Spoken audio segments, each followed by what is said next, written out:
आज हम हिंदी नाटक के उद्भव और विकास के बारे में पढ़ते हैं। हिंदी नाटक की जो प्रारंभिक शुरुआत होती है वो 19वीं शताब्दी से होती है, अर्थात भारतेंदु काल ही वो काल है जहाँ से हिंदी नाटकों का प्रारंभ होता है। इससे पूर्व जो गद्य की स्थितियाँ मिलती है वो इससे पहले हम वीडियो में देख चुके हैं। अब हम बात करते हैं कि जहाँ से गद्य वास्तविक रूप से मिलना शुरू होता है, वहाँ से सबसे पहले जो विधा हमको मिलती है वो नाटक विधा मिलती है, नाट्य साहित्य मिलता है। और नाट्य साहित्य के सबसे बड़े मसीहा जो हैं वो भारतेंदु हरिश्चंद्र हैं। हम जो है नाटक के विकास और इतिहास को शुरू करें, सबसे पहले नाट्य साहित्य को हम जान लेते हैं कि हिंदी का नाट्य साहित्य का अर्थ क्या है। नाटक का अर्थ अलग अलग विद्वानों ने अलग अलग बताया है। हम ये मानते हैं कि नाटक होने के लिए 3 शर्तें बहुत ज़रूरी हैं। पहली शर्त है कि वो गद्य की विधा होनी चाहिए। दूसरी, उसकी शैली जो है वो संवाद शैली होनी चाहिए। और तीसरी बात है कि उसमें जीवन स्थितियों का अनुकरण होना चाहिए या चित्रण होना चाहिए। जीवन स्थितियों का चित्रण गद्य की जिस विधा में मिलता है और संवाद शैली में मिलता है या अनुकरण शैली में मिलता है, उसको हम नाटक कहेंगे। अब नाटक की परिभाषाएं लोगों ने अलग अलग दी हैं, आप स्क्रीन पे देखिए और हम उसके हिसाब से बात करते हैं। ये जो पहली परिभाषा हमारे सामने आ रही है वो आती है अवस्था अनुकर्तिर नाट्यम, कि जीवन की अवस्थाओं का, स्थितियों का अनुकरण नाटक है। इसके बाद हमने जो परिभाषा बताई है वो बात आएगी और बात आती है कि सबसे पहला नाटक हिंदी में किसे माना जाए। इस पर विद्वान एक मत नहीं है। गोपाल चंद गिरधर दास भारतेंदु के पिता है। उनका जो नाटक है नहुष, उनको सभी लोग पहला नाटक मानते हैं, परंतु अलग अलग विद्वानों ने भी अलग अलग अपने मत सुझाए हैं। जैसे आप देखिए स्क्रीन पे, दशरथ ओझा के अनुसार देलहनकृत गैसु कुमार रास या अपभ्रंश में है। विद्यापति का गोरक्ष विजय गणपति चंद्र गुप्त ने इसे पहला माना है। बच्चन सिंह ने विश्वनाथ कृत आनंद रघुनंदन को पहला माना है और रामचंद्र शुक्ल भी इसी मत के समर्थक हैं। इसके बाद हम देखते हैं कि जो नाटक का इतिहास है उसको हम कई कालों में बांट लेते हैं। आप स्क्रीन पे देखिए, सबसे पहला भाग हमने लिखा है भारतेंदु युग। ये शुरुआत से लेके 1857 से लेके 1900 तक, जब तक हरिश्चंद्र भारतेंदु जी रहे तब तक का ये समय है। उसमें भारतेंदु जी और उनके मंडल के कवि जो है, लेखक जो है, वो उन्होंने नाटकों की रचना की है। उन नाटकों का नाम यहाँ मुख्य मुख्य दे रखा है, आप उनको देखिए। ये भारतेंदु के नाटक है जिसमें मौलिक और अनुदित 2 भागों में उनको बांट दिया है। परीक्षा में इस लिहाज से भी पूछे जाते हैं कि भारतेंदु के कौन से मौलिक है और कौन से अनुदित है। तो मौलिक में वैदिकी हिंसा, हिंसा न भवति, प्रेम योगिनी, विशस्य विश्वमोत्सदम और चंद्रावली, भारत दूरदशा, नील देवी, अंधेर नगरी, सती प्रताप। और अनुदित में विद्या सुंदर, पाखंड विडम्बन, धनंजय विजय, मुद्रा राक्षस, कर्पूर मंजरी, दुर्लभ बंधु, सत्य हरिश्चंद्र और भारत जननी, ये इनके नाटक हैं। इतने नाटकों की रचना भारतेंदु हरिश्चंद्र ने की। भारतेंदु हरिश्चंद्र के नाटकों की जो खास बात है कि ये नाटकों के रचयिता है, मतलब लेखक है, और नाटकों का मंचन भी ये खुद करते हैं, यानी निर्देशक भी हैं, और नाटकों का अंदर अभिनेता भी हैं, यानी हीरो भी हैं। यानी तीनों काम ये भारतेंदु जी अकेले करते हैं। इन्हीं के सहयोगी जो दूसरे लोग हैं, जैसे उनमें है श्रीनिवास दास, नीचे उनके नाटकों के नाम दे रखे हैं, तप्ता समरण, रणधीर प्रेम मोहिनी, सहयोगिता स्वयंवर। अगले हैं बालकृष्ण भट्ट, दमयंती स्वयंवर, वृहनल्ला, वेणुसंगार, रेल का टिकट, रेल का विकट खेल, बाल विवाह, बद्रीनारायण चौधरी प्रेम घन, इनके भारत सौभाग्य, वारांगना रहस्य, इसी प्रकार राधाचरण गोस्वामी के हैं सती चंद्रावली, अमर राठौड़, बूढ़ी मुँह मुहासे, और प्रताप नारायण मिश्र के हैं भारत दुर्दशा, गो संकट, हमी हठी हमीर। ये जो शुरुआती काल के नाटक है, इन नाटकों की विषय की विविधता मिलती है। ये एक विशेषता है इनकी कि अनेक विषयों पे लिखे, सामाजिक विषयों पे लिखे, सामाजिक विषयों का जो चित्रण है इन लोगों ने किया है। और एक बात है कि किसी भी प्लेटफॉर्म पे खड़े होकर, किसी मंच पे खड़े होकर, किसी नुक्कड़ पे खड़े होकर इन नाटकों का मंचन किया जा सकता था। इनके नाटकों के लिए किसी बड़े ताम झाम की आवश्यकता नहीं थी। इस कारण ये अभिनेता के गुण लिए हुए नाटक थे।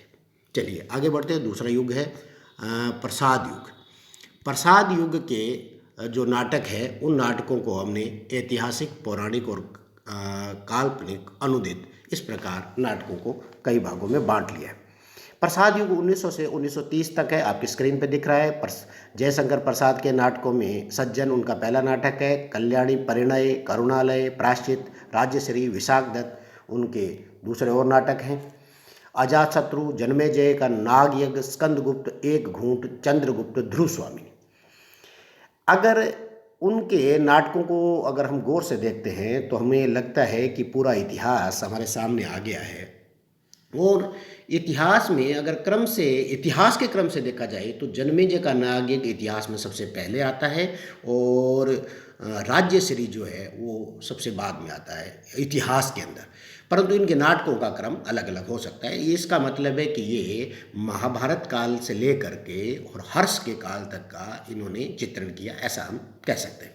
अब प्रसाद जी के नाटकों की विशेषता जो नीचे दे रखी है, आप उनको अच्छे से तरह से देखिए कि इसमें राष्ट्रीय सांस्कृतिक चेतना है, इतिहास का गौरवगान है, ऐतिहासिक विषय वस्तु है, कथानक की जटिलता है। इसको आप समझिए कि कथानक की जटिलता का अर्थ क्या अभिप्राय है कि कथानक बड़े हैं, आपस में गूंथे गए हैं, बातें ऐसी हैं कि जिन बातों को आगे चल कर के वापस समझने के लिए पीछे से पढ़ना बहुत ज़रूरी हो जाता है, नहीं तो वो कथानक समझ में नहीं आता। पात्रों की अधिकता है, बहुत से पात्र हैं, जिसलिए उनके नाम का स्मरण करना या उनके चरित्र का ध्यान करना बड़ा मुश्किल हो जाता है।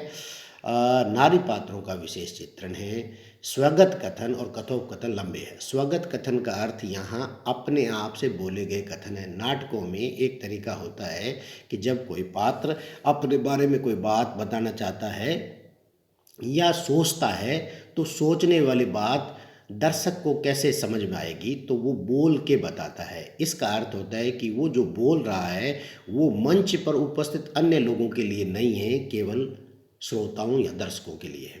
उसको स्वगत कथन कहते हैं। गीतों का समन्वय है। इन्होंने बीच बीच में गीतों का जो है बीच में डाल दिया है, तड़का डाल दिया है। ये इस कारण डाल दिया कि खुद कवि भी रहे हैं और कवि होने के कारण ये गीतों की भी रचना कर लिया करते थे। इनके नाटक प्रसादांत हैं। अब प्रसादांत का अर्थ क्या है कि नाटक दो तरह के अंत लिए होते हैं, सुखांत या दुखांत। सुखांत जिसमें अंत में जाकर सारी चीज़ें अच्छी अच्छी हो जाती हैं, नायक नायिका का मिलन हो जाता है या सत्य जीत जाता है, ऐसे नाटकों को सुखांत कहते हैं। और दुखांत में ये होता है कि नायक सत्य की लड़ाई लड़ते हुए हार जाता है या मारा जाता है, या नायक नायिका का मिलन नहीं हो पाता और वो मृत्यु को प्राप्त हो जाते हैं, आदि आदि। इसको हम दुखांत कहते हैं। प्रसाद जी के नाटकों में ये दोनों ही प्रकार के अंत नहीं मिलते। प्रसाद जी के नाटकों में एक तीसरे प्रकार का अंत मिलता है जिसको हमने उन्हीं के नाम के आधार पर प्रसादांत रख दिया है।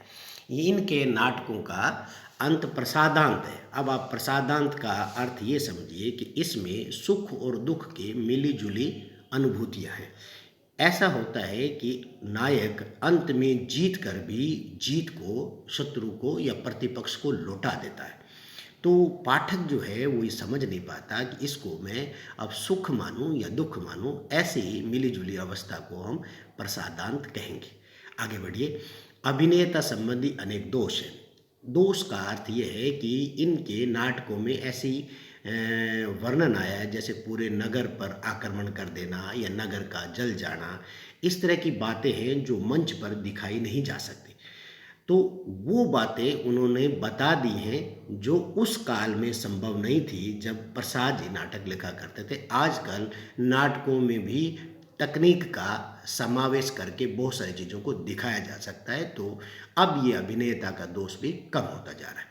इस काल के अन्य नाटककार हैं प्रेमचंद, पांडे बेचन शर्मा, सुदर्शन, आगाहश्र, मैथिली शरण गुप्त, जीपी श्रीवास्तव, ये सब उनके अन्य साथी लोग हैं, इस काल के लोग हैं। इनके नाटक आप स्वयं देखिए, इनके नाटकों के बारे में, और नाटकों के नाम आपको याद रखने पड़ेंगे। अगर आपके नाटकों के थोड़े थोड़े कथानक भी आपको याद हैं तो ये परीक्षा के लिए बहुत अच्छा रहेगा।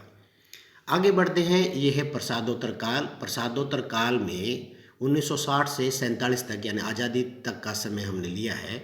इसमें भी ऐतिहासिक, पौराणिक और कल्पना आधारित नाटक लिखे गए।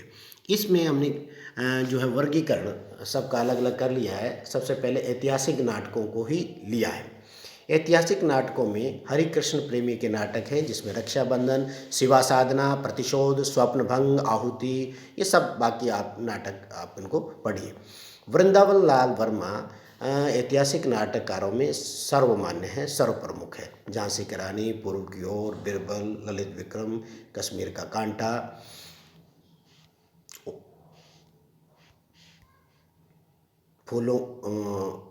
कश्मीर का कांटा, फूलों की बोली, ये सब इनके नाटक हैं। गोविंद वल्लभ पंत, राजमुकुट, अंतपुर का छिद्र, वरमाला, तुलसीदास, आत्मदीप। इसी प्रकार उदय शंकर भट्ट, सेठ गोविंद दास, इनके नाटक भी ऐतिहासिक नाटकों में आते हैं। लक्ष्मी नारायण मिश्र हैं, जिनके बारे में थोड़ा सा विशेष जानने की आवश्यकता है कि ये समस्या नाटकों के जन्मदाता है। समस्या नाटकों का अर्थ है ये है कि ये किसी न किसी समस्या को उठाते हैं।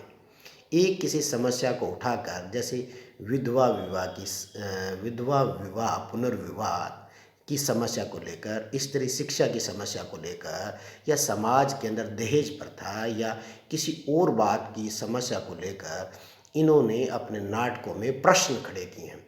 अब इस कारण इनको समस्या नाटकों का जन्मदाता कहा जाता है, और इनके नाटक बहुत उल्लेखनीय हैं। अशोक, गरुड़ध्वज, वत्सराज, वितस्ता की लहरें, धरती का हृदय, काल विजय, गंगा द्वार।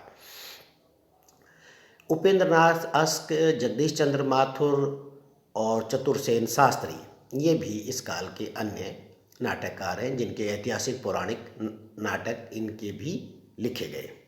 दूसरे पौराणिक नाटकों में, शुद्ध पौराणिक नाटकों में हम आते हैं, उनमें आते हैं सेठ गोविंद दास, चतुरसेन शास्त्री, उदय शंकर भट्ट, पांडे बेचन शर्मा उग्र, लक्ष्मी नारायण मिश्र का नारद की वीणा और रांगे राघव। ये जो लोग हैं, लेखक हैं, इनके नाटक पौराणिक नाटकों के अंतर्गत आएंगे। ये बिल्कुल शुद्ध पुराणों से लिए गए विषय। पौराणिक का अर्थ है कि पुराणों में ये कथाएं हैं, उन कथाओं को इन्होंने नाटक के रूप में, विधा के रूप में प्रस्तुत कर दिया। अब आपके मन में कहीं ये प्रश्न तो नहीं आ गया होगा कि पुराण की कथा को जैसे का तैसा लिख देना, क्या ये अनुदित नहीं हुआ, या अनुवाद नहीं हुआ, या मौलिक कैसे हुआ, या कोई ऐसा लिख सकता है क्या?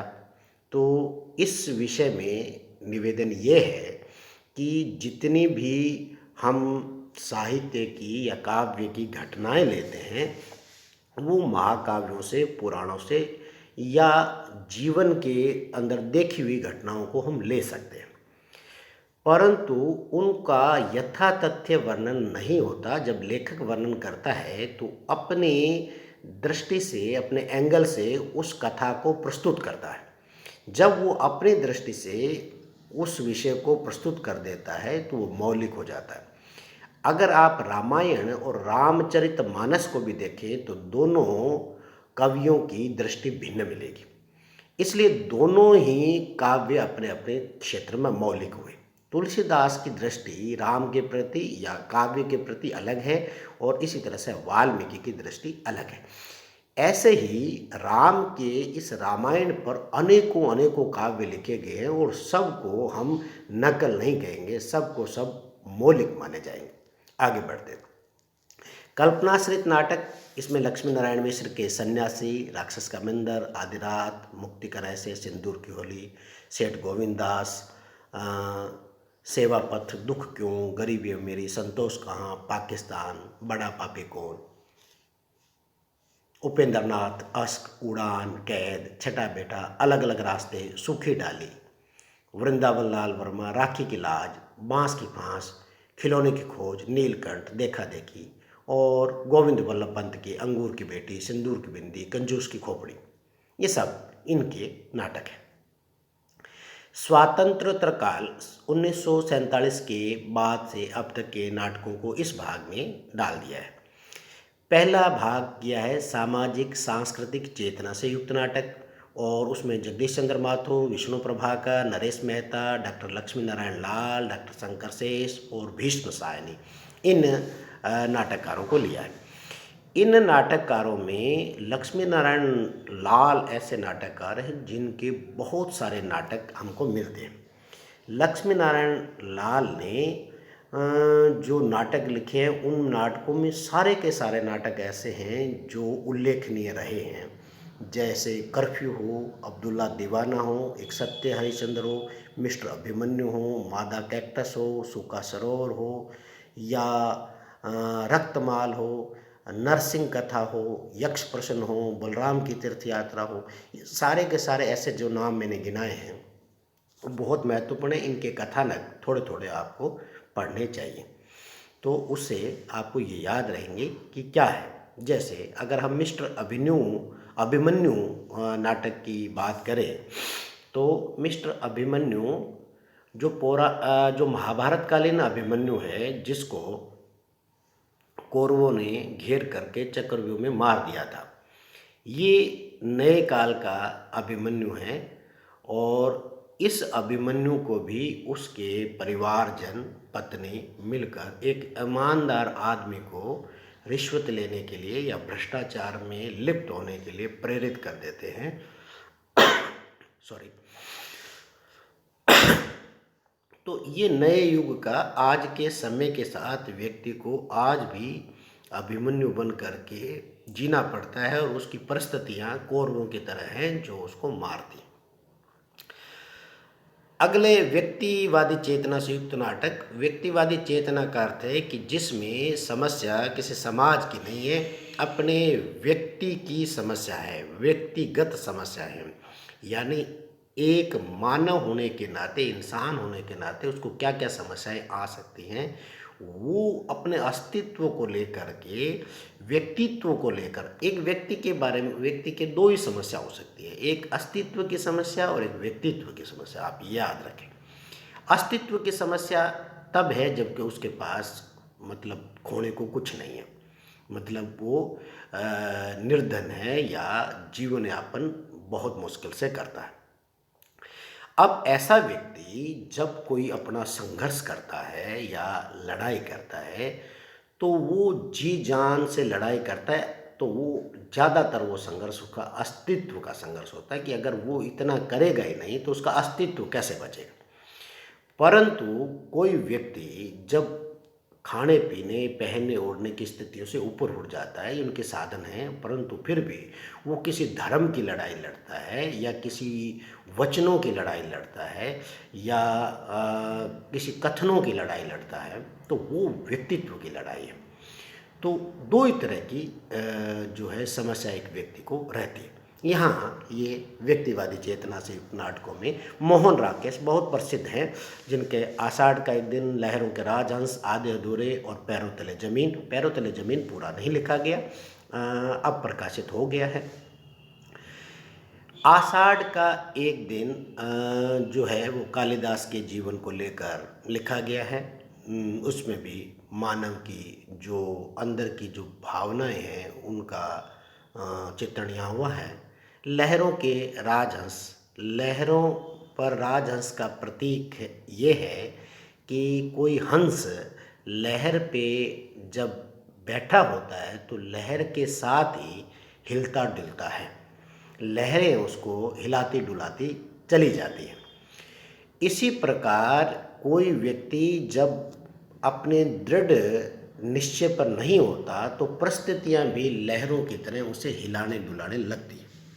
यहाँ जो अश्वघोष का सौंदरानंद काव्य है उसको लेकर के बुद्ध, बुद्ध के भाई नंद और नंद की पत्नी सुंदरी, इन तीनों को लेकर एक कथानक बुना गया है और जिसमें जो नंद है वो सुंदरी यानी अपनी पत्नी यानी आकर्षण और बुद्ध यानी वैराग्य दोनों की ओर भटकता है और इसी डामाडोल में उसकी स्थिति लहरों पे बने हुए हंस की ओर हंस की तरह हो जाती है और वो जीवन भर तय नहीं कर पाता कि उसकी दशा क्या है।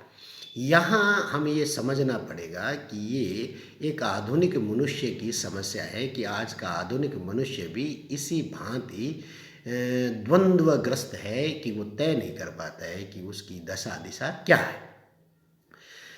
आधे अधूरे को थोड़ा सा हमको यहाँ देखना पड़ेगा। बहुत महत्वपूर्ण नाटक है। जब ये सामने आया था तो बड़ा इसके बारे में विचार हुआ। आलोचकों के लिए ये बहुत नई चीज़ थी। इसकी शिल्प को लेकर के भी और इसके कथानक को लेकर के दोनों बातों को लेकर भी बहुत ज़्यादा चर्चाएं की जा सकती है।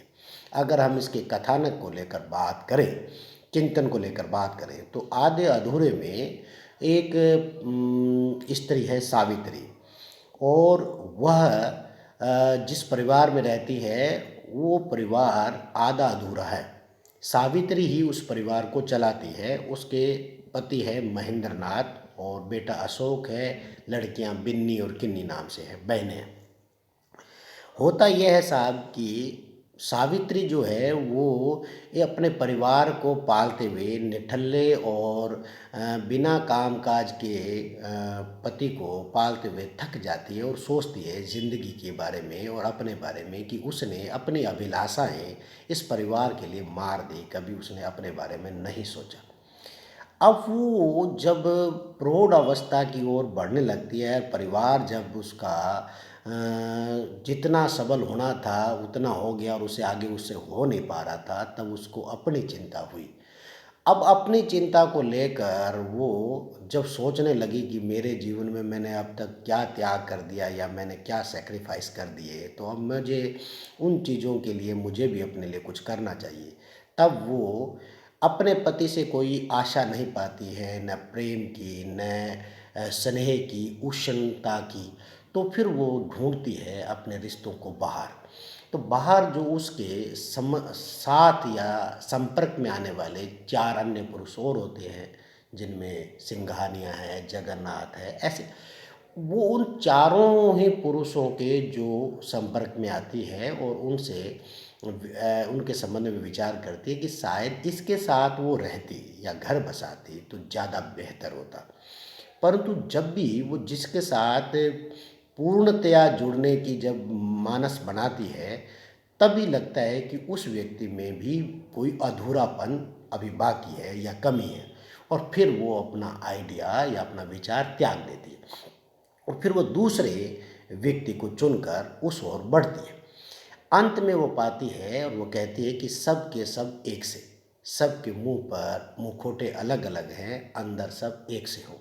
इसका मतलब वो कहती है कि हर आदमी कोई न कोई प्रॉब्लम और कमी के साथ है, किसी में भी पूर्णता नहीं है, पूर्णता की तलाश ही व्यर्थ है। ऐसी स्थिति में जो सावित्री अपने पूर्णता की तलाश के लिए जो घर छोड़ रही थी, परिवार छोड़ रही थी, उसको कोई रास्ता नहीं दिखता और वो आधी अधूरी ही जीवन को जीने के लिए अभिशप्त हो जाती है। नाटककार यहाँ कहना चाहता है कि हम जो जीवन में पूर्णता की तलाश करते हैं, पूर्ण व्यक्ति आज कोई है नहीं। हमको यदि अपने रिश्तों के साथ चलना है तो उनके अपूर्णता के साथ ही हमको चलना पड़ेगा, इन अपूर्णता के साथ लेना पड़ेगा। अपनी अभिलाषाएं और आकांक्षाएं इतने न बढ़ जाए कि हमको उनके साथ जीने में मुश्किल आने पड़े।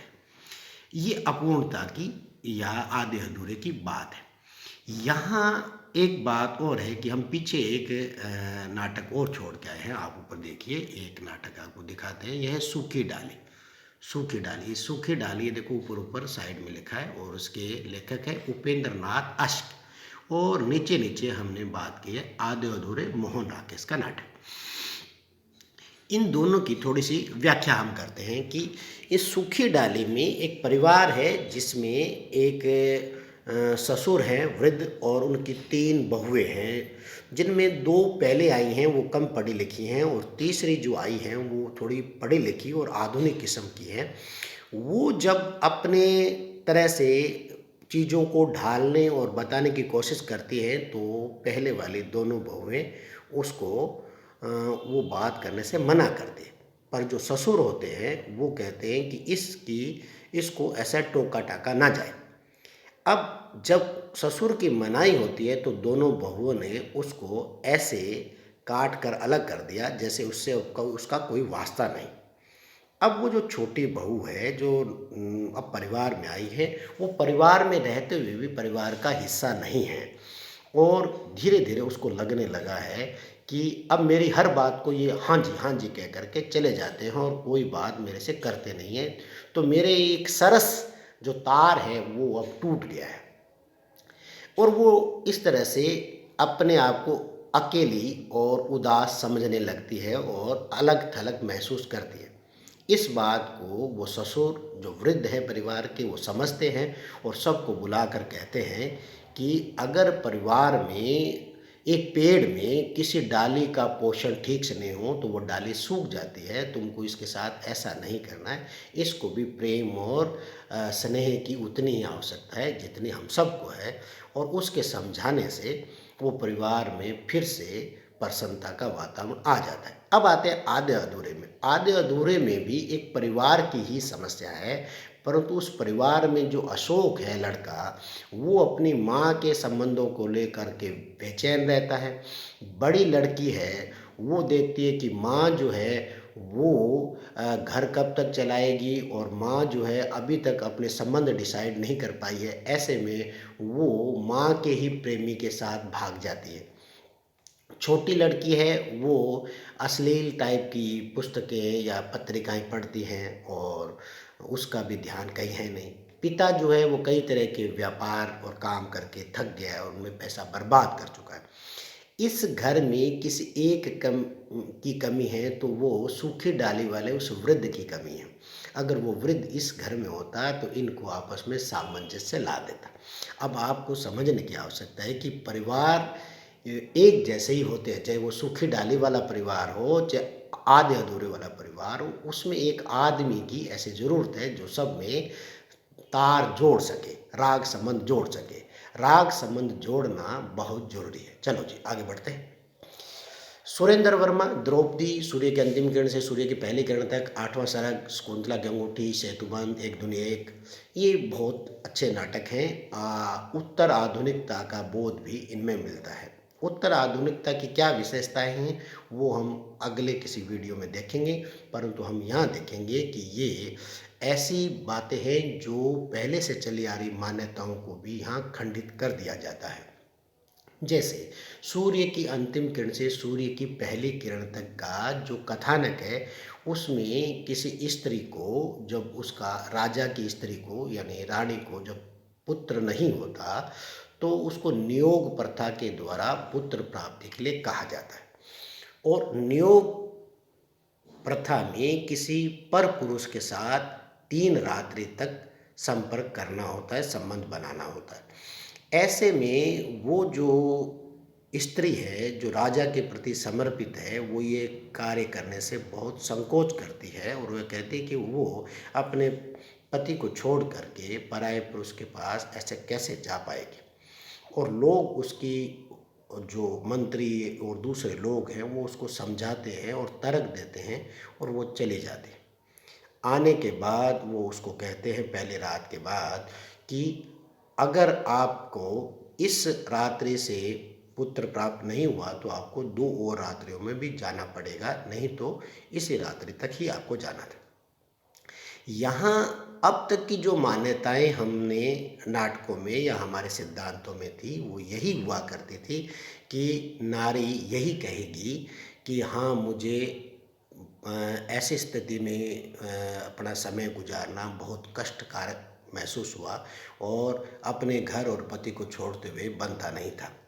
परंतु यहाँ जो रानी है वो इससे उलट बोलती है और वो कहती है कि तुम तो कह रहे थे कि ये बहुत कष्टकारक होता है, दुखदाई होता है, तुमको वहाँ संबंध के समय पुत्र के बारे में ध्यान रखते हुए उस कष्ट को सह जाना है, जबकि ऐसा तो कुछ था ही नहीं।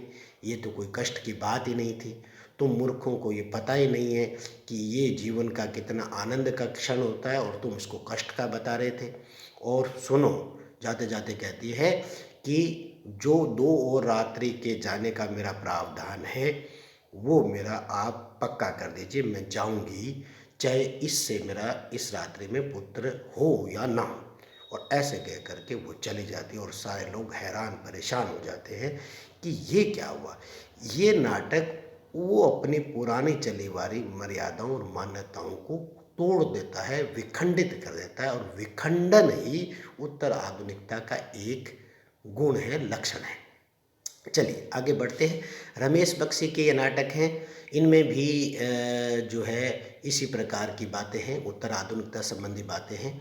मुद्रा राक्षस, हबीब तनवीर और ये सब व्यक्तिवादी चेतना के नाटक थे। राजनीतिक चेतना से युक्त नाटकों में दया प्रकाश सिन्हा, हमीदुल्ला, गिरिराज किशोर, सुशील कुमार सिंह, मणि मधुकर, ज्ञानदेव अग्निहोत्री, सर्वेश्वर दयाल सक्सेना, धर्मवीर भारती और भी हैं। पहले इस स्क्रीन को पलटें, इसमें से कुछ नाटकों के बारे में बात कर लेते हैं कि जो खास नाटक हैं। सिंहासन खाली है एक राजनीतिक किस्म का बहुत ही उन्नत किस्म का नाटक है। अगर इसके बारे में इसके कथानक को पढ़ लिया जाए तो बहुत उचित रहता है। सुशील कुमार सिंह का नाटक। इसी तरह से शुतुरमुर्ग और नेफा की एक शाम, ज्ञानदेव अग्निहोत्री का है, बहुत अच्छा नाटक है। सर्वेश्वर दयाल सक्सेना का बकरी जो नाटक है वो भ्रष्टाचार और राजनीतिक चेतना पर आधारित बकरी छोटा सा नाटक है, अच्छा नाटक है। अंधा युग नाटक जो है वो बहुत महत्वपूर्ण है क्योंकि ये गीति नाट्य है। इसमें जो है पद्यात्मक गद्यात्मक मिश्रण सा चलता है और महाभारत कालीन स्थितियों का इसमें चित्रण है और एक अंधे युग से बाहर आने की कोशिश समाज करता है। आगे बढ़ते हैं। शरद जोशी, मन्नू भंडारी, अमृत राय, कुसुम कुमार, शिव प्रसाद सिंह, लक्ष्मीकांत वर्मा, विनोद रस्तोगी, नरेंद्र मोहन, आचार्य नंद किशोर, कृष्ण बलदेव वैद्य, नाग बोडस, मृदुला गर्ग, मृणाल पांडे, ये इस स्क्रीन पे आपको नाम दिख रहे होंगे।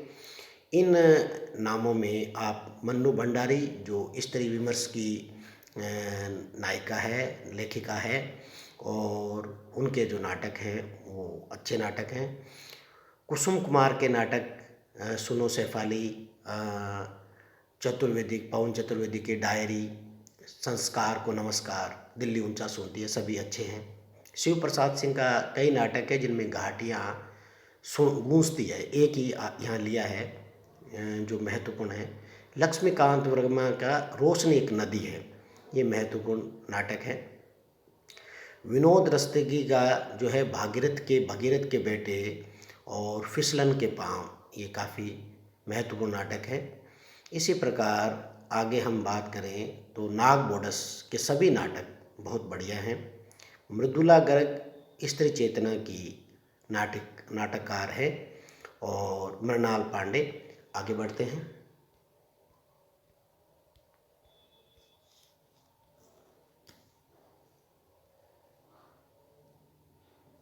हाँ, यहाँ हम ये नाटक जो है वो लगभग पूरे होते हैं।